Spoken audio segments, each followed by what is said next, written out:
बहुजन वसतिगृहात सौर हीटर बसवून मागासवर्गीय संघटनेचा सामाजिक उपक्रम। पेठवडगाव जिल्हा कोल्हापूर येथील बहुजन विद्यार्थी वसतिगृहात महाराष्ट्र राज्य मागासवर्गीय विद्युत कर्मचारी संघटनेच्या सांगली मंडळाच्या वतीनं 500 लिटर क्षमतेचा सौर हीटर बसवण्यात आला।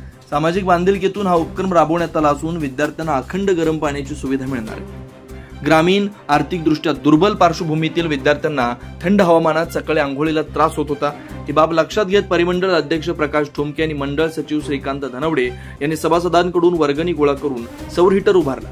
उद्घाटन केंद्रीय उपाध्यक्ष आर.एस. कांबळे यांच्या हस्ते झालं। प्रमुख पाहुण्यांमध्ये प्रणिता काटकोळ, स्वाती ठोमके, करुणा धनवडे, संतोष कुदळे, प्राध्यापक डॉक्टर प्रदीप गायकवाड, ॲडव्होकेट शिवाजीराव घाडगे, धम्मचारी प्रशील, आर्य कुमार आदींचा समावेश होता।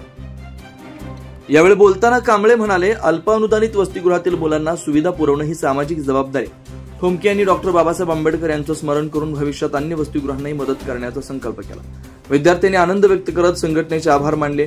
कार्यक्रमाचे प्रास्ताविक अधीक्षक निलेश कटकोळ यांनी सूत्रसंचालन, धम्मचारी प्रशील व आभार प्रदर्शन धम्मचारी आर्य कुमार यांनी केलं। संदीप कोले हेरले।